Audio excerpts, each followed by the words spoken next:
Always takes so long.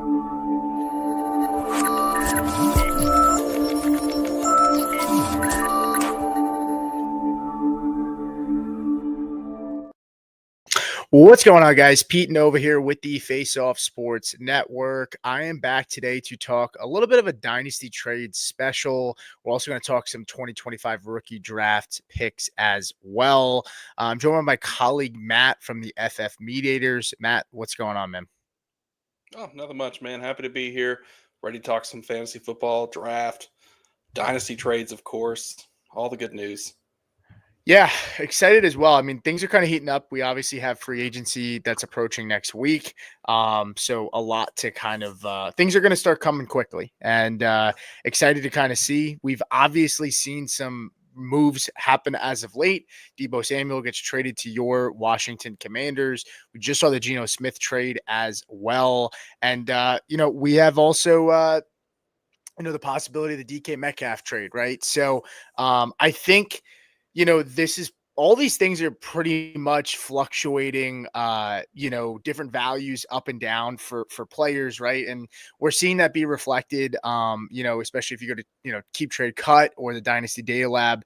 We're going to pull some trades from some of the recent players that are the most traded. And then we're also going to talk a little bit about some guys that maybe, we think are maybe some good buy lows, or some guys that are maybe undervalued right now, or just take a look at some of the trades that, we see here from those guys recently traded and think, maybe some are outlandish. And then on top of it, we want to answer your trade questions as well. So, I know we have some comments here, no questions just yet. But, if there are questions in terms of trades that maybe you've received, or guys that you're looking to move, but you're unsure of their value and what you should do or should get in return, feel free to ask us those questions. We're going to start doing this more often, but we're excited to kind of kick off the first kind of episode of this. So without further ado, let's just go ahead and show our screen here. I do want to go ahead and also say what's up to the people in the chat. Javi, what's up, my man? How you doing?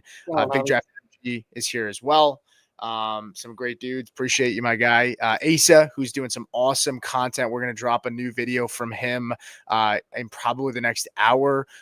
He's got some awesome analytics backed videos that kind of just provides a little bit of a different insight and perspective if you're into that kind of thing. So, if you are subscribed, just be on the lookout for that. It's probably dropping pretty soon.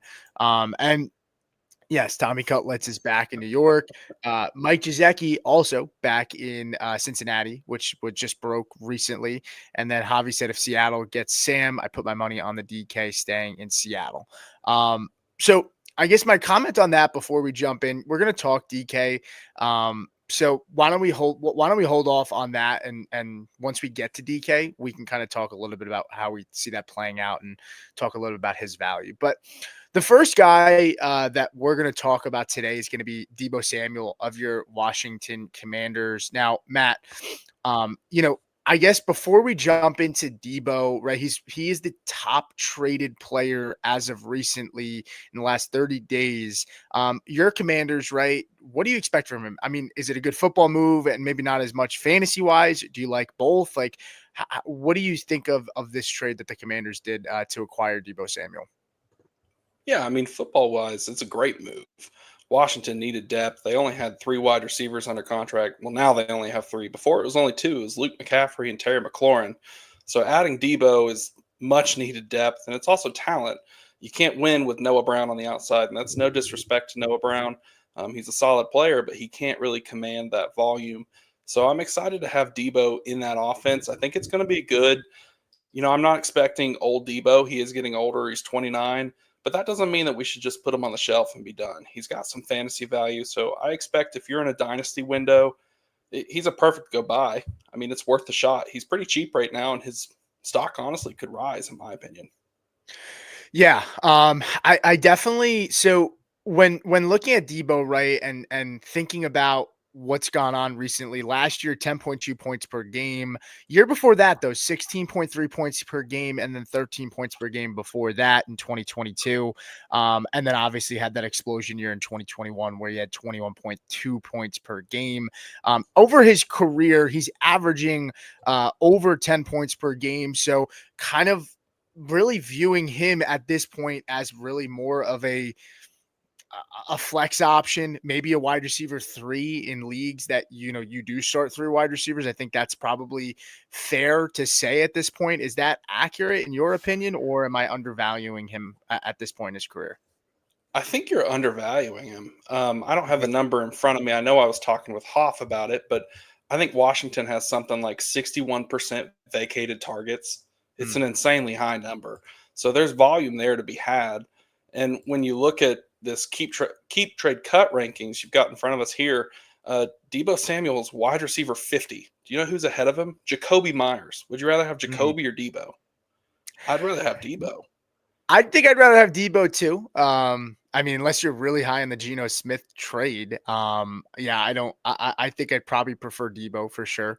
Mhm. I think that's fair. I think the thing that people forget with Deebo Samuel last year, obviously he's 29 years old. He just turned 29. He is a guy that had a lot of issues last year he's had issues staying healthy in general, but it was a Sure. strange year overall, for Deebo Samuel, right? I mean, he had like the pneumonia, and obviously he lost some weight. And why am I not able to type in? Oh, there you go. Obviously he dealt with the pneumonia and he had some issues, with his weight. And so I think that all played a factor in terms of how he was able to perform on the field, right? He came in quote unquote overweight, is what people were saying, right? That was the reports. Then he was underweight because he lost all that weight in the middle of the season from kind of having pneumonia, right? And so I think his floor, I think maybe when I state his value, I think his floor is flex play / like wide receiver 3 with low end wide receiver 2, depending on what format you're playing. And I think he has mid wide receiver 2 upside. I don't think he has that wide receiver 1 upside anymore in his career unless they get really, really, if they get really creative with him in this Cliff Kingsbury offense. I mean, let's take a look at least at the startup ADP for Deebo Samuel. So when I take a look here at Dynasty Data Lab, Deebo Samuel right now, his ADP in a startup dynasty. Let's take a look here. You know what? I can't. I have to do this real quick. Let's take a look. Wide receiver 50. So that should put him somewhere around round 13, I would say. Around 13, around 14. Yeah. That's probably fair. Round 11 right here is where they have him currently. And you can actually see here, which is kind of neat. You can see his ADP history. So for startups that have been happening from, the 8th to the 8th, so 1 month right now, obviously his value dropped and he's jumped up 2 full rounds since being traded to the Commanders. So clearly the community is pretty much interested and in on this move, and felt more confident than they did with Samuel when he was with the Niners. But it also could have just been the uncertainty of where he was going to get traded, and maybe that's why his value was kind of dropping a little bit here when the talk started to kind of ramp up and people maybe weren't sure where he would go. But I do see Paul in the chat. He said that he traded Deebo for the 111. Ironically, today, Deebo Samuel was traded for the 111 in a league, Superflex with a tight end premium, a 12-team PPR league. It was Deebo for a 2027 third rounder, and a 203 pick in 2025. If you had to grade this draft, compensation for Deebo, do you think this is giving up too much to get Deebo, or do you think this is probably pretty fair where you see his value right now?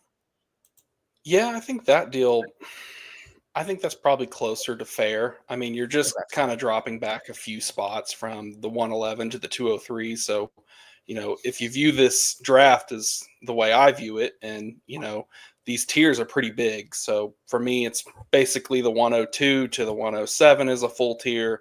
And then about the 108 to the 203 is a full tier for me as well. So I don't necessarily hate this deal. You're just kind of sliding back, you're adding depth, and then you get that random 2027 third, which is absolutely the coach move where he just throws that in every single deal. So he would approve of that. So I like it. Yeah, I don't hate it either. I think the appeal is it's a start 9. So, Hmm. that makes it more appealing you might need, like, when you look at Deebo, I think he provides upside because still has that home run hitting ability, right? And he has a knack for getting into the end zone. Last year was, not really his forte. He only had 3 receiving touchdowns. I don't have his rushing touchdowns in front of me, but yeah, I mean, I think that's fair compensation. I think getting him for a 2026 second rounder is really good value if you're a contender. Depending on where you see this. I mean, if this is projected to be, a 101, 102, or 103, maybe a bottom 3 team, I think it's pretty close to even. I'd still probably give the edge to Deebo if you're competing. But I think this is really good value. Yeah, I think this is probably a little bit more interesting. But what do you think in terms of the 2026 second for Deebo? Yeah, if I'm a competing team, I'm perfectly fine with that. 2026 second round, it's of course going to grow value, but there's a lot of unknown. We don't know what's going to happen with those teams in that draft. So for me to just take a shot and get some depth pieces, I'm totally fine with that. Well, and I think the interesting thing about this one too, as well, is, Debo, this is a 1 quarterback league. So, like, second round pick in a 1 quarterback is very different than super flex, right? Especially if that's a mid round second rounder. To me, I usually equate that, especially in the 2026 class where we think it's a good quarterback class. This year, Shador Sanders is like in that borderline wraparound of like the 110, 111, 112 right now. But in most years, 2, 3 quarterbacks go off the board in superflex first rounds. So with that being said, a 1 quarterback league, right? Like, most of the talent gets pushed up, the skill position talent gets pushed up into the first round. And I don't think Sanders is getting drafted and should be drafted in 1 quarterback leagues in the first round this year.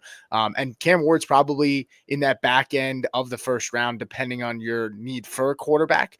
But that's just my 2 cents. So that the fact that it's a 1 quarterback, I think it's a smash play. To get Deebo there for a 2, depending on where that lands. Let's look at a few more here. You have Deebo for a 103 for Laporta, Benson, and 2026 round 2. Now this is a start 10 and it's a super flex. How if you looked at these two, right? Trey Benson and a 2026 round 2 is pretty close to Deebo, I would say, in terms of value, right? Would you agree there? Yeah, I completely agree. I was breaking it down in my head, and I view Sam Laporta for the 103. That's probably pretty close. Looking at Yeah. the scoring settings here, doesn't look like it's tight end premium. So, No. you certainly lose some value there. But I would do Laporta for the 103, depending on my Mm, team if I'm having to rebuild or something like that, and I have tight end depth. So I'm with you. It just comes down to Deebo for Trey Benson in the 26 second, which we just said the 26 second up above is fine. So it's kind of a different trade. I'm not really sure what this team's trying to do. I'd be interested to know what their tight end room is like. sure. But yeah, I like the 103 and Deebo, but I think it just depends on my team build. Yeah, I can agree with you there. So let's shift gears to DK Metcalf, who is the number 2 traded player in Dynasty right now for cheap trade cut over the last month. Value wise, they have him at 4,766.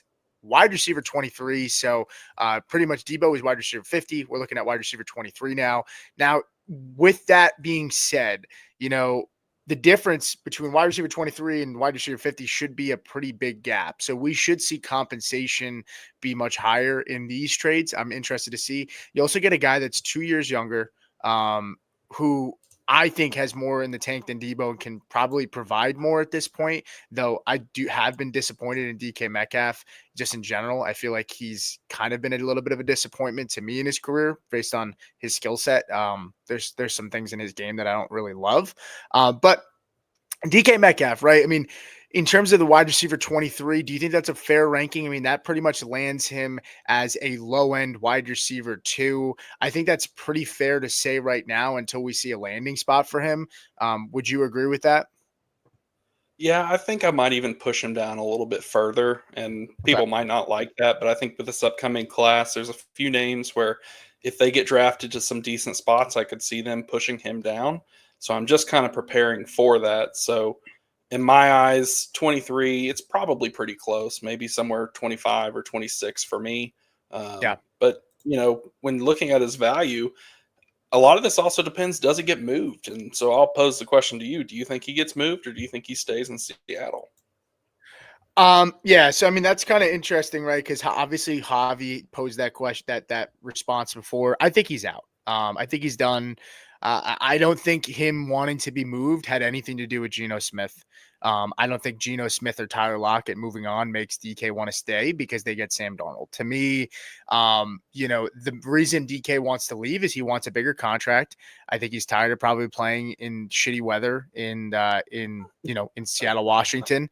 He's been noted well, insiders that apparently he wants to be in a warmer climate.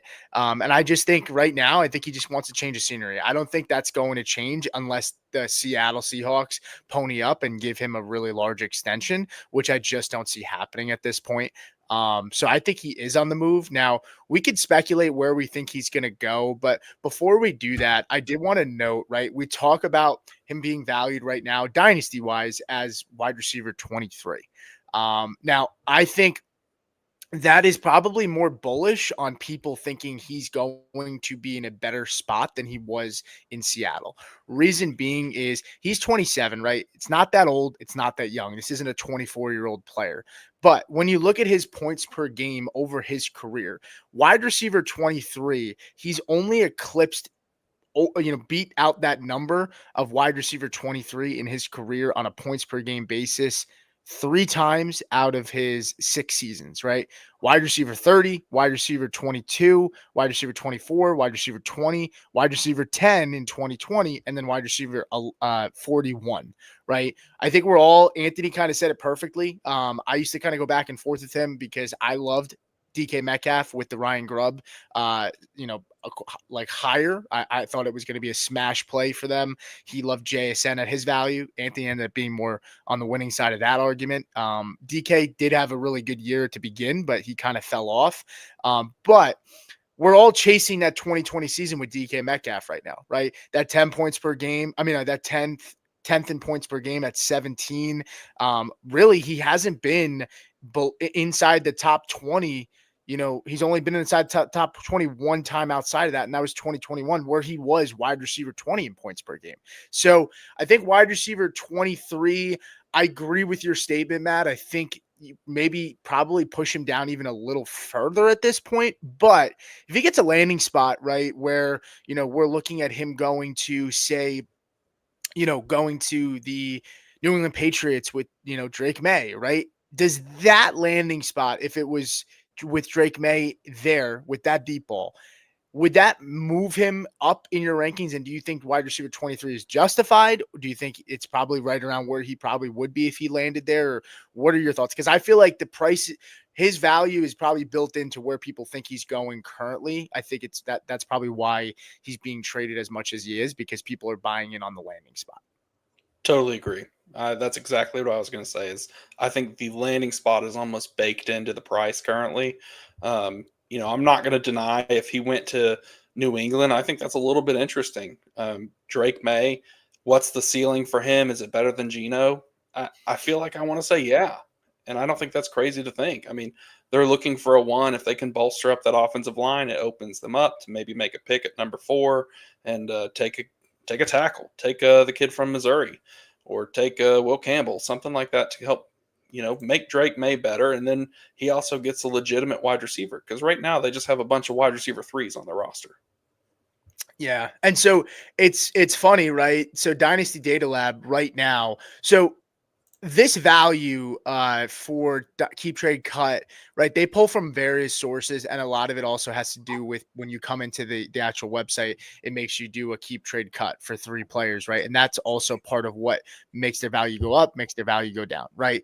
Now, Dynasty Data Lab, which is more based off of it pulls from Sleeper's API and it pulls the actual physical data of, where guys are being drafted. Right now, DK Metcalf is being drafted in the 6th round as wide receiver 28.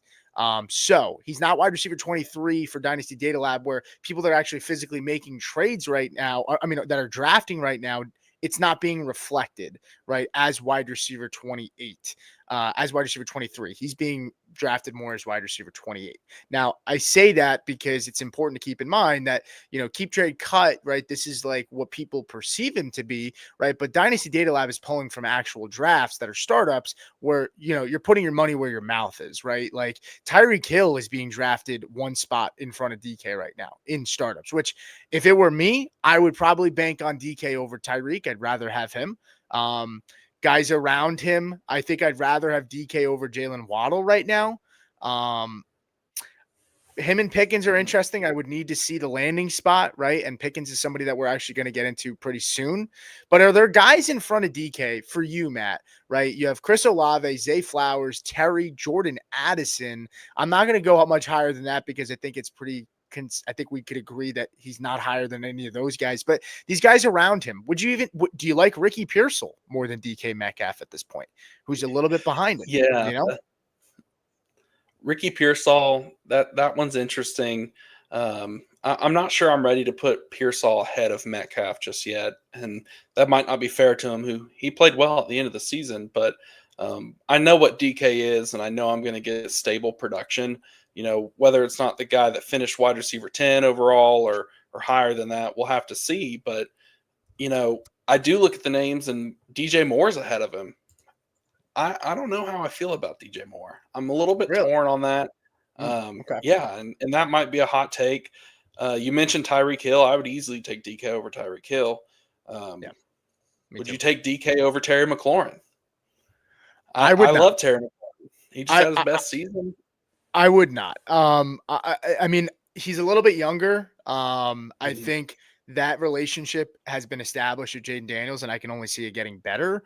DK could go to a team where maybe they don't gel him and the new quarterback. I don't know. I know that there's a reputation and a relationship there with Terry, who should be with the team for another couple of years at least. I don't see that changing.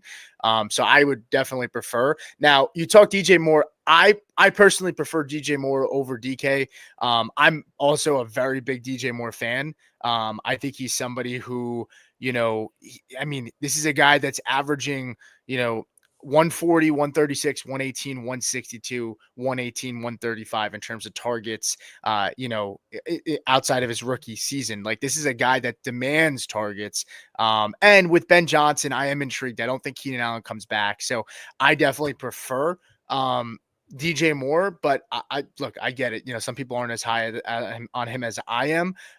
He's had 2 finishes where he was wide receiver 9, wide receiver 14. He's also had and this is points per game basis, 26, 33, 23, 28, right? And then 49, similar to DK in his first season, where DK, I think, was 41 in points per game. I would prefer DJ, though. I think DJ is a little younger too. Let me pull up his age. 27. So they're both 27. But yeah, I just prefer DJ. I know he's going to be with a good play caller. And I mean, 140 targets. Him and Caleb connected 98 times last year. I expect that connection to grow a little bit stronger there. So yeah, I prefer DJ. I think part of the thing for me is the names like DJ Moore, Metcalf, maybe Terry, maybe Brandon Ayuk. I think those guys are all pretty similar. Like, I kind of have them in the same range. And so I just see this ADP right here, and I see DJ Moore. He's 59 overall, and DK is 76. So I just wonder, could I move DJ Moore for DK Metcalf and net something on top of that? That's where my mind goes. Yeah. And I'm intrigued in that because I think you might get similar production this year and you can net another asset. No, I mean, look, that's a good point, a good way to look at it. I would advocate if you're that close on two players, right?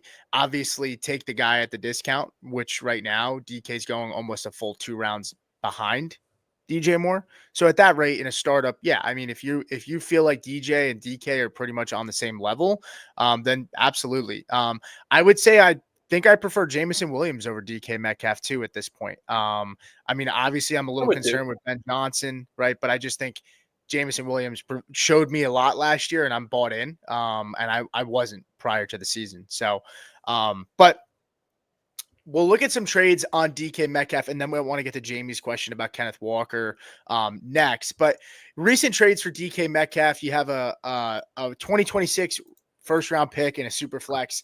Hard to kind of judge that one. We'll skip that because I just don't know how high that is. Now, this is a monster of a trade here. I think this is probably an easier trade to kind of discuss, but let's try our best to unpack this big trade here.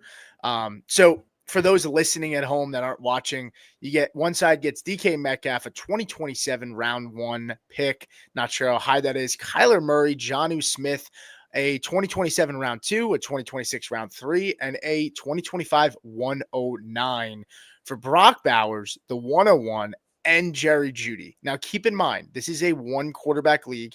It is not a tight end premium. What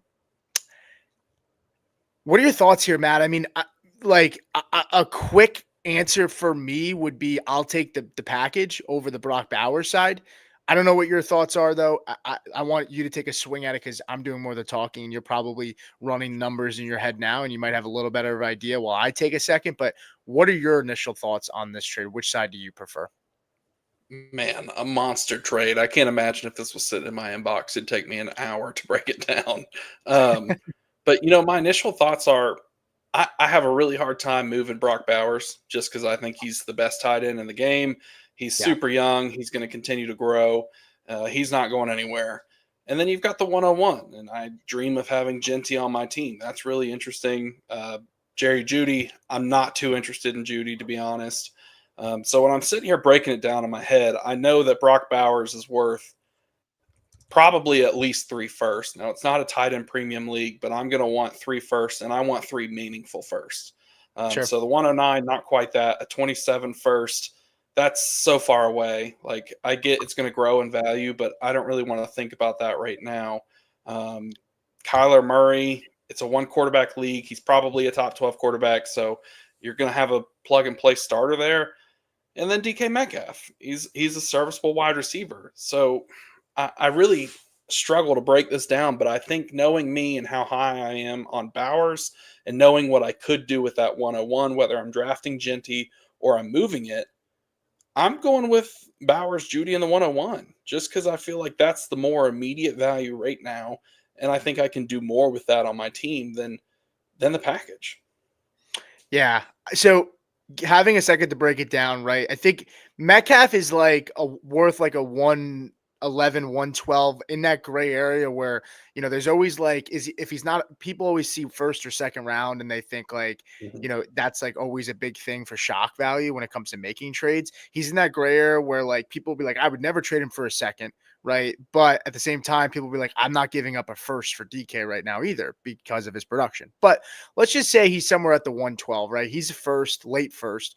You're getting a first 3 years out, right? Which to me, I hate making deals for, I don't care about a first. Now, it's good to get those things thrown in on the back end, but that can't be the meat and potatoes of a deal, right? And it's not here. But you get 2 first, DK in the 2027. Let's say in a 1 quarterback league, Kyler's worth a first, right? It's hard moving quarterbacks in a 1 quarterback, but I'd say he's probably a late first as well. Maybe a little bit, maybe even a second, depending on your league. Jonnu Smith, worth a second rounder, then you get a second rounder, a third, and a 109. So he's pretty much netting, or she is netting 1, 2, 3, 4 firsts, 2 seconds, and a third, right? And one of those firsts is all the way in 2027. The second is in 2027. So I think I would agree with you. Bowers right now is worth 2 firsts and a young solidified player, in my opinion. I would prefer that. I don't want 3 firsts for Bowers. If I'm trading a young cornerstone piece, in my opinion, I always want at least a young proven player back. Maybe that's a tier or 2 down. Doesn't have to be same position group. And then I would take the 2 picks. So I think getting the 101, to your point, you have flexibility. You could trade the 101 back and pull a couple first and replenish what you gave up, right? And you're going to get an earlier first in 2027. So yeah, I think I'm with you there. I would probably go the Bowers side. I don't think it's a terrible offer. I'm not saying it's that far off either. Each league is completely different, right? So yeah, I think that's fine. Now, And I going will say in, one thing, really yeah, go quick. ahead. Go ahead. You mentioned, trading DK for that 201 or the 202, might not feel as good because it's not a first. I did that last year. I traded DK Metcalf for, I think it was the 111 and the 202, and I gave something else. Forgive me, it was a year ago. I can't remember what the other piece was. The 2 guys I drafted were Brian Thomas and Ladd McConkey. Hmm. I drafted Ladd at the 201, and I drafted Brian Thomas at the 111. So my team 100% got better from getting that second round pick. So I would not necessarily fault anyone for doing that. If you trade it for the 201 or the 202 or the 203 even, it just depends on who's on the board. If you believe in that guy and you think he can be an upgrade, I'm going to always tell you to do it because sometimes it hits. Yeah, I think that's definitely a good way to look at it as well. Now I want to move to Jamie's question here. He said Seahawks are turning into a run-heavy team. New coach came from San Fran and already brought in a fullback. Do you think Walker is a huge value right now? I don't want to spend too much time on this, but I would say, Matt, Kenneth Walker, I personally, with this running back class, I'm really not super comfortable trading for veterans. I mean, unless it's a really good value, unless I can give a late 2 or a third pick for dart throws that are veterans, fine. If somebody's willing to part ways with Najee Harris for a late second rounder, I'm all game for that. If you need the help, and you're looking for like a low end RB2, right? I'm fine with that. But in Kenneth Walker's situation, Charbonnet nipped at his heels a little bit last year. He looked really good when he was given the chance and opportunities. And this is a loaded running back class, right? Kenneth Walker, 24 years old. You're bringing in a new offensive coordinator. Last year, it seemed like the offensive coordinator liked Charbonnet and Walker. They were kind of in somewhat of a timeshare. But at the same time, you don't know what this new OC is gonna do. He might prefer Charbonnet. Like, they're not married to that. And keeping in mind that McDonald didn't draft Kenneth Walker or Charbonnet. So none of this coaching staff is married to any of these running backs. So to me, in a running back loaded class, I just worry about them bringing in. I'm not saying they're going to bring another guy in, right? And even if they do, it would be hard for that player to crack in. But Walker has dealt with some injury issues, and I just think this is going to become potentially more of a 50-50 split. So I don't know how much I'd be willing to make a move for Walker. I think he could be a value if the owner is low on him. I don't mind trading. Like, if you can get Walker for, a mid 2, fine. Totally. Maybe a mid 2 when you throw in another piece back, like a Jaleel McLaughlin or Javonte Williams, right? Somebody wants to take that crap off your hands. Absolutely. But where do you see, Kenneth Walker? Do you think he's a value right now? And do you kind of agree with my mindset in terms of this class? And are you willing to make moves for some veteran running backs like Walker, who are probably not seen as RB1s right now, especially in Dynasty? I think Walker should. I'll say that much. He's a buy for me. He's a top Okay. 10 running back. Obviously we'll see what happens with the draft. That might shake it up a little bit, but I don't think it's going to shake it up too much. I'd be shocked if, 4 or 5 names climbed ahead of him immediately. Certainly Genty could, if somebody else gets first round capital, they could. But for me, I think Walker's a buy. I'd be totally comfortable moving Javonte Williams in some middle second to get Walker. I don't think Walker's getting replaced. They've got too much already sunk into the RB room with Sharbs. And I think we know what Charbonnet is. I mean, he's just he's a solid RB2. I don't think there's any fear of him taking Walker's job. And so I truly believe that he'll be the running back going forward. He'll finish out his contract, and I think he's good enough to get a second contract. He's explosive. Yes, there's been some health concerns, but that's kind of how it goes with running backs. They're going to miss some time. So I would not be itching to move Kenneth Walker. In fact, I'd be itching to buy him.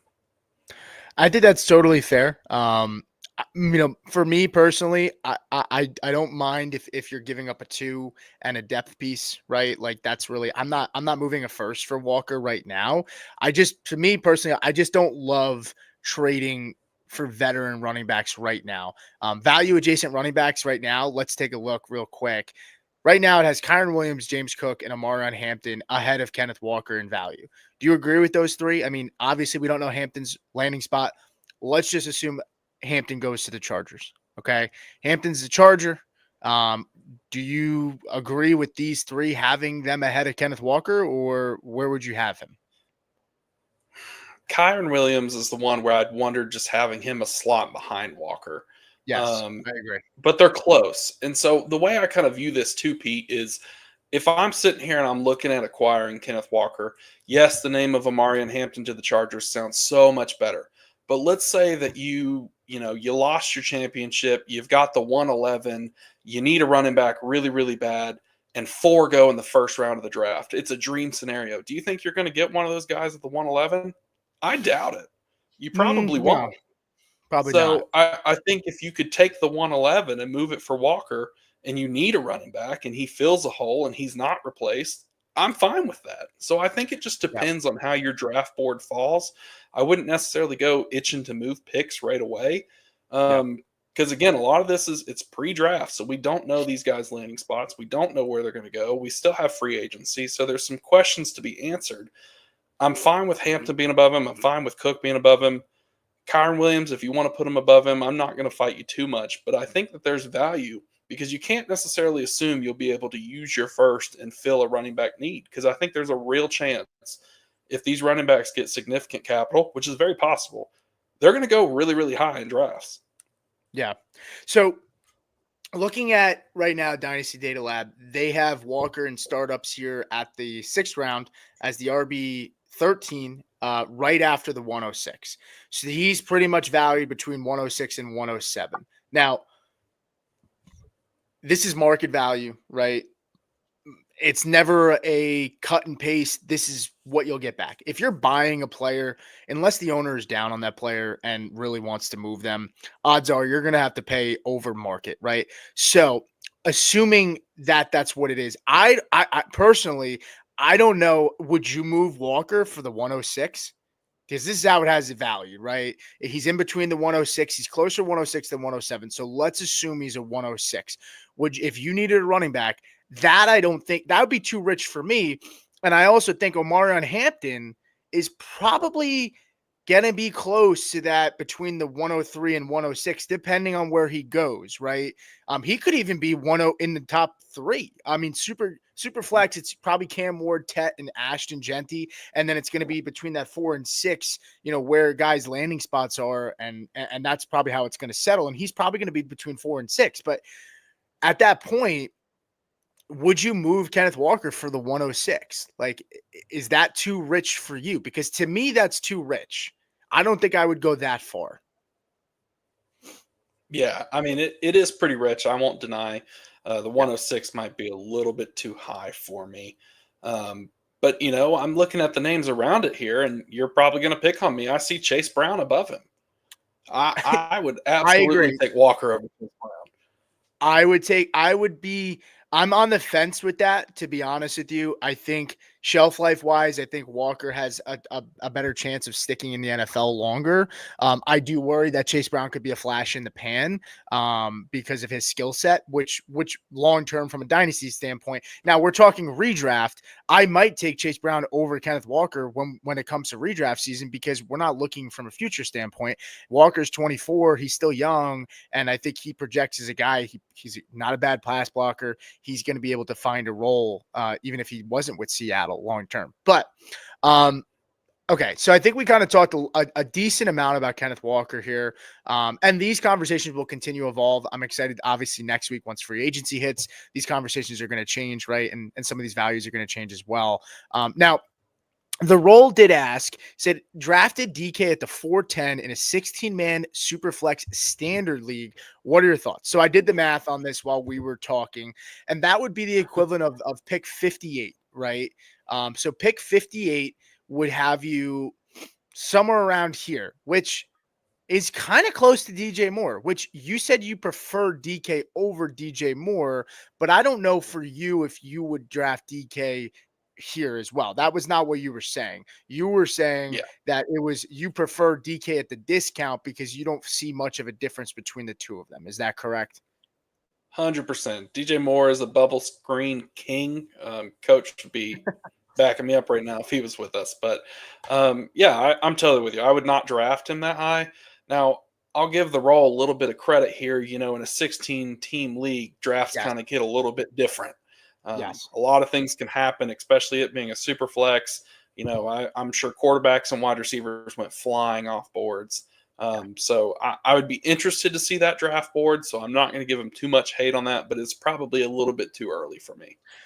Yeah, I think it's a good point because look, when you get into, especially at like, if he's at this, this was at the 410 for him, right? So 410, right? Like you're risking, by the time it comes back to him, that's almost, let's see, 410. So that's 1, 2, 3, 4, 5, 6, and then 6 back. You're looking at 10, around 10, 11, 12 picks before you pick again. And if wide receivers are flying off the board, right, we don't know who's picked, right?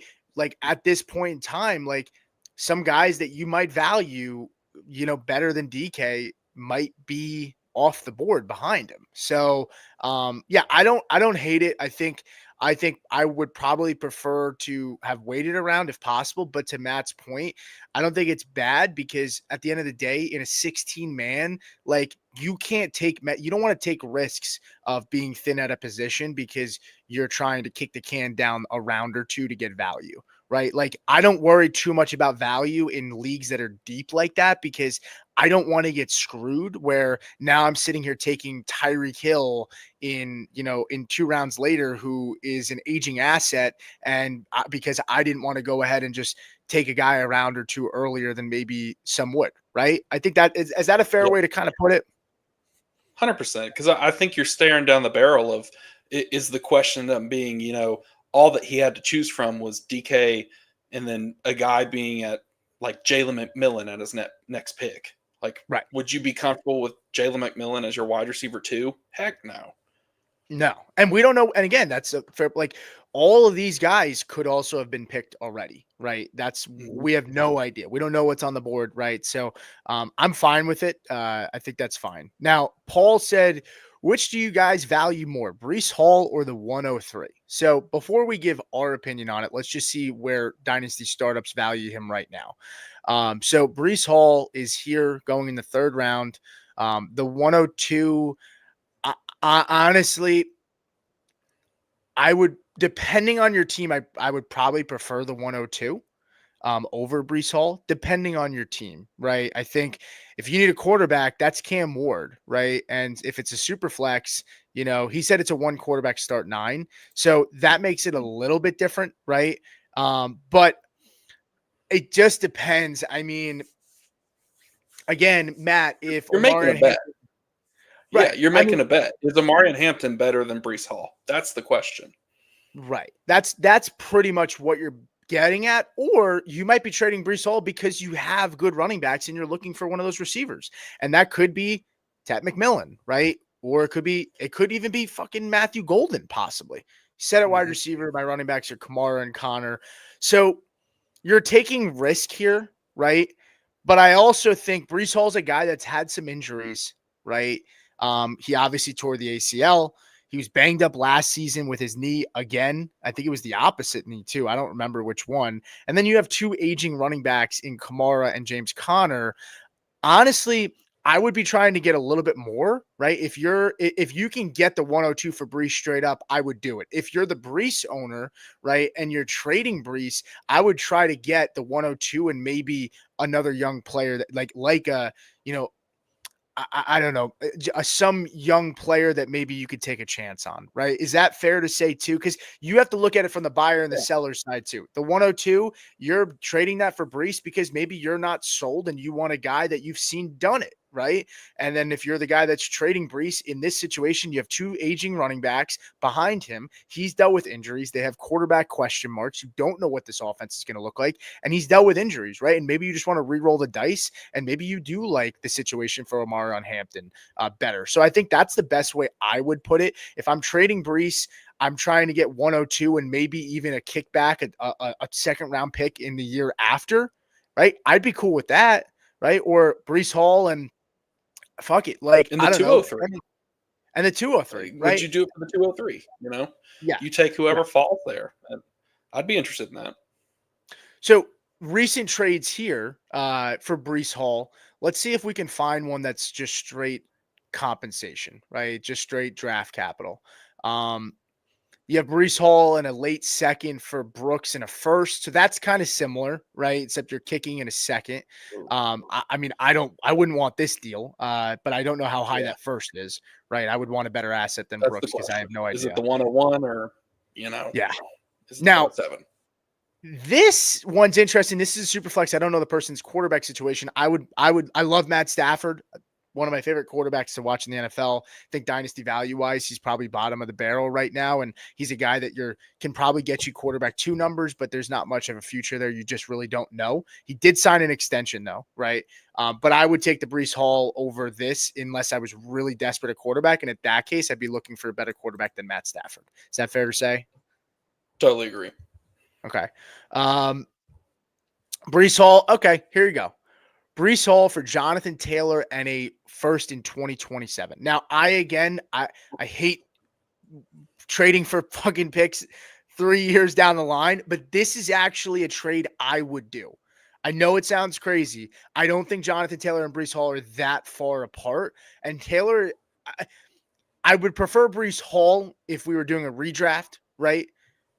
But I don't think this is a crazy trade, especially if you're a team that's looking to rebuild and you need to start acquiring assets. I would have liked that 2027 pick to be sooner, maybe a 2025 second and a 2026 second, right? Something like that I would prefer to do, because if you're doing a rebuild, a first 3 years from now, look, people that do Dynasty a ton, they're going to tell you, they love doing that. To me, I that's too far out for me. I think I would prefer a pick a little bit sooner, but I don't know. Where do you stand? I mean, you could also look at it and say you're getting a free pick almost, because these guys are close in value depending on who you talk to.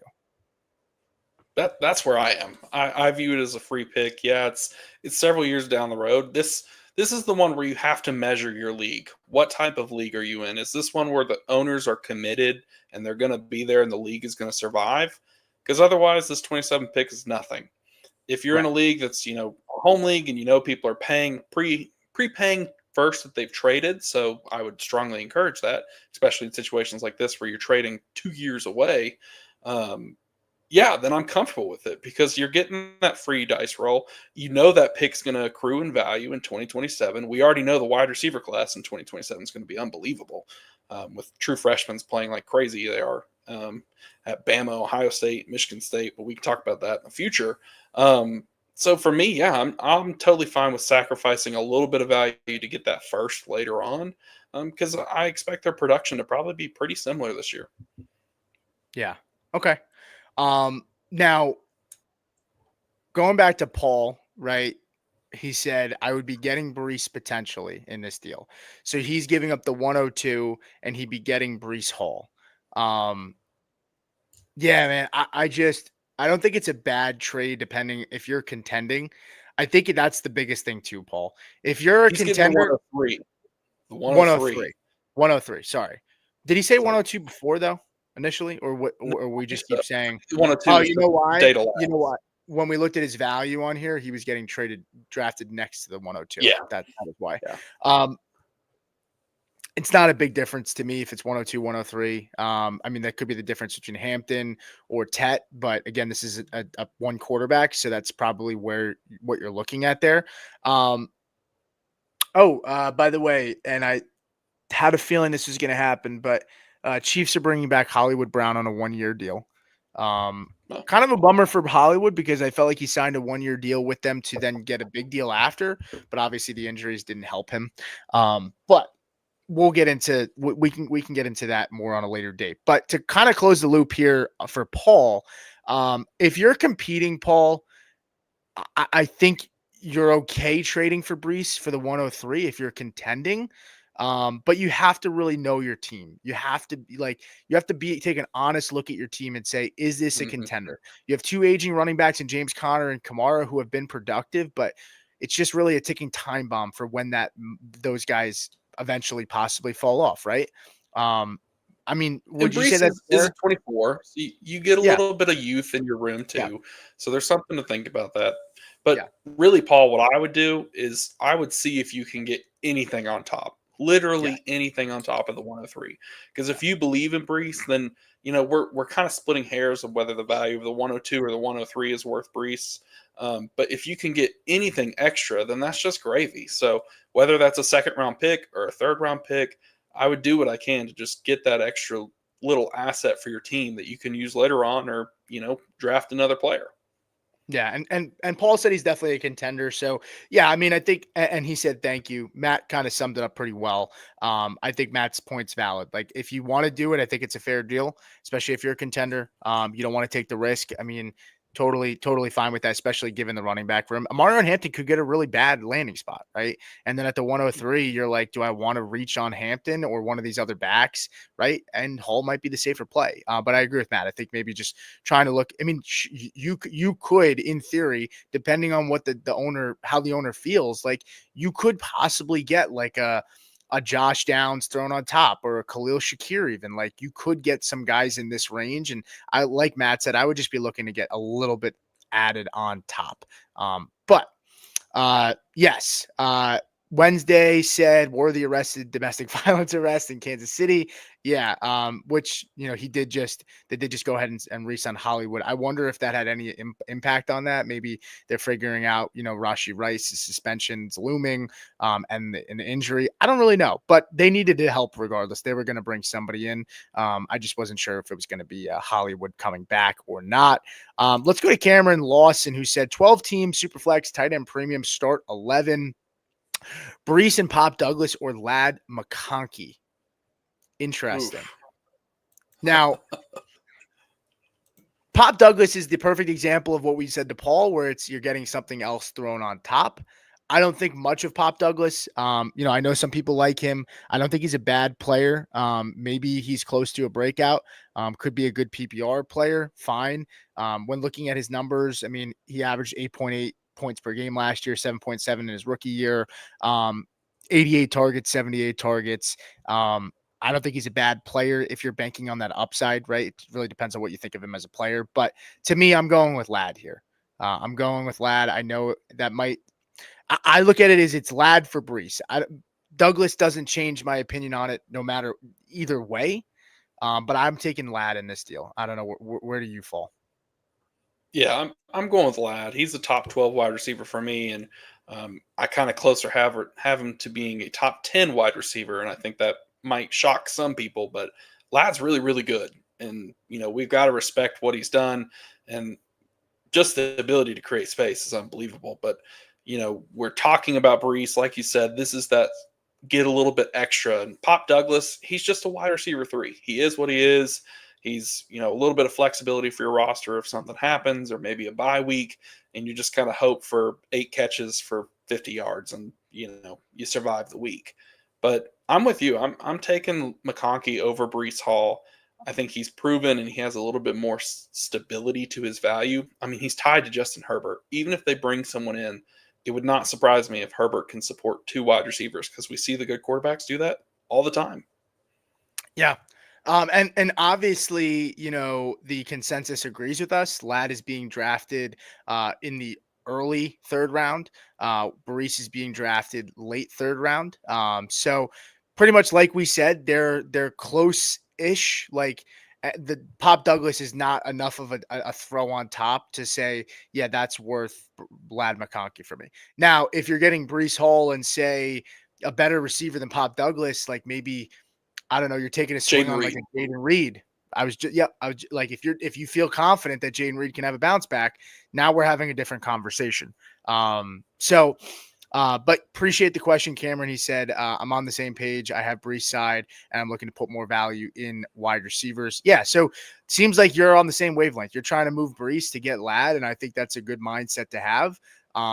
And appreciate the appreciate you coming in. I don't know, Cameron, if you're subscribed, but if you're not, I don't recognize the name too much. Obviously, we have different people that kind of come in when it's dynasty season compared to redraft. But if you're not subscribed already, feel free to do so. Hit that icon, as well as give us a thumbs up.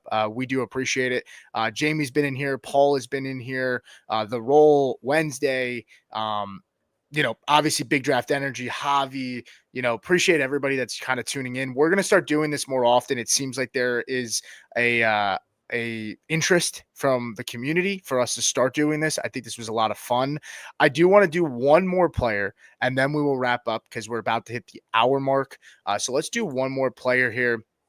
And I think this is an interesting one. And I want to do George Pickens just because I'd like to hear Matt's opinion on this, because I struggle with George Pickens. George Pickens is a guy, and Cameron said, thanks, guys, just popped in. Definitely got a sub for me. Thank you, Cameron. Appreciate it, man. Hope to see you back here again. Thanks, man. Yeah, appreciate that, man. But yeah, I mean, I struggle with George Pickens a lot. I'm not gonna lie to you. We've seen the talent with George Pickens, right? There are the flashes are there. Little immature, right? We see that as well.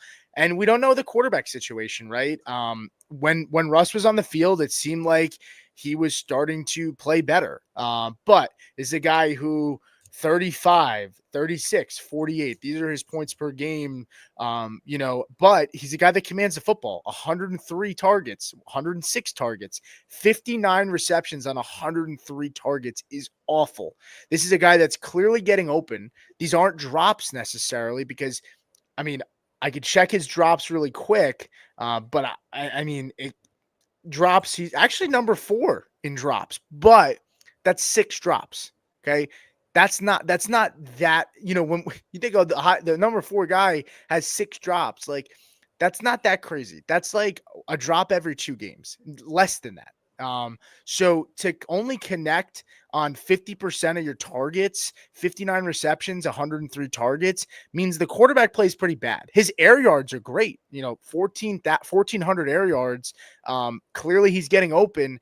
It's really a matter of, are you banking on a quarterback upgrade? Are you banking on, things getting better in that situation? He's right now wide receiver 30. I think that's a fair value for him. I think he's holding that value because he's young and people see the potential if he gets the right quarterback, or if he just finally breaks through. But what are your thoughts on George Pickens? Do you think that's a fair value for him? And is he a buy at this point in time? Is he a sell, or are you just kind of holding at this point if you have him? I think I'm holding. I'm going to let the quarterback issue play itself out before I make any type of move for George Pickens. But on the surface, I do want to say wide receiver 30 feels just a little bit too low. But at the same time, the production he's had doesn't really warrant saying that. He's kind of underperformed. Like he said, only 59 catches on 103 targets. And it's kind of been the history for him. But also he's dealt with terrible quarterback play. So it's really one of those where I see both sides of the fence. Then you have the whole character issues on top of that, and it's just a headache. And I'm not sure that I want to go make a move for Pickens, but if I can get him at a discount because the other manager, feels the same way or doesn't necessarily like him, I'd be interested. But the names that are kind of around him, Pete, Chris Olave, Devonta Smith, Jalen Waddle, would you rather have those guys over George Pickens? Olave, Jalen Waddle. Let me see real quick. I need to visually see it. So I'll take Pickens over Waddle. Waddle is a similar situation for me. The problem with Waddle is the injuries are starting to pile up, and it's getting to a point where it's just I just don't know. I'd rather have him over Tyreek Hill. What do you say? I said he's a little overvalued, or maybe has been, and his value's kind of shifted to where it should be. But go ahead. No. I was gonna say, I mean, Pickens, I'd take him over Waddle. I would take Flowers over Pickens right now. I would take Terry over Pickens. Addison's kind of interesting. I need to look at his season again because he did better than I expected. He was a little inconsistent there. But with JJ McCarthy, I'm going to go ahead and take Addison, honestly, as well at this point over Pickens, which sounds kind of bold because he's going to be second fiddle to Justin Jefferson. But I think that offense should be fine. He played well with Darnold, played well with Cousins the year before. So I'm okay with that. I think the only guys I'm taking Pickens in this area over is I'm taking him over Waddle. I'm taking him over Hill. I'm taking DK Metcalf over Pickens right now. I'm fine saying that. I'm taking Jameson Williams over Pickens. I think it's between him and Ayuk. I think that's probably like the closest comp in this tier for me. I don't know where you stand. I think I'm going to go with Brandon Ayuk just because he's in the better offense with a stable quarterback situation too. And I think he's going to bounce back from that injury and be okay. Am I wrong there? Is there anybody that you would go opposite on? I mean, I'm taking him over Chuba Hubbard. I like Chuba Hubbard, but I feel like he could be a flash in the pan as well. But yeah, I mean, am I off there? Or? No, I don't think you're off. I mean, for me, when I'm looking at these wide receiver names, I'm with you. Jameson Williams over Pickens. Ayuk and Hill, I think I want Pickens over them. And then DK is really just team dependent. If I'm trying to win and I know what DK is, then I'll take DK. If I'm rebuilding, then I'm probably going to take the youth and Pickens and just hope that it works out. But yeah, Chuba Hubbard, I'm taking Pickens over Hubbard because he could be replaced, or it could just be a flash in the pan, like you said. And this team moves on next year, so who knows? Pickens he's a really tough case, man, because the talent is there, the situation is absolutely terrible, and then kind of the way he handles everything on top of that is it's just muddy. Yeah, it is. It's tough. I mean, you also have there are concerns that he was missing meetings, right? I think there was one time where he wasn't even there for they came out later on after the season that he wasn't there for pregame warmups or some shit like that. It might have been pregame warmups or it was something pregame, and he showed up to the stadium I think an hour before the game, and they ended up playing. But to close the loop on George Pickens, I mean, looking at his weekly finishes, he was a wide receiver 1 2 times this year. Borderline 3. He was wide receiver 14 against Cincinnati in week 13, where he caught 3 passes for 74 and a touchdown. Obviously, he has that big playability. His longest catch was 36. I think the appealing thing with Pickens is when you look at his longest catches, right, he has the big playability, right? 40 yards, 27, 38, 31, 44, 43. A bunch of catches stacked in the 30s, 34, 37, 31, 36, 41. He had multiple games. I think he had 4 games where he had 4 games where he had a reception of over 40 yards. So that big playability is there, but I'd rather just go with Jameson Williams at that point, who also you can make the case that he's got that big playability as well, and he's in a better system. But that's going to do it for us, guys. This was a lot of fun. We're definitely going to continue doing this going forward. I don't know if you had fun, Matt, but I thought this was good. Oh yeah. And would love to start doing this more often as we kind of start moving into the off season. We have a lot going on next week, but we're going to start coming back to you guys with this if Matt wants to join. If not, I guess it'll just be me. But I think Matt's more of a dedicated dynasty player than myself. I am a good dynasty player as well, but Matt's more of a sicko than I am. But if you're new to the show, thank you for subscribing.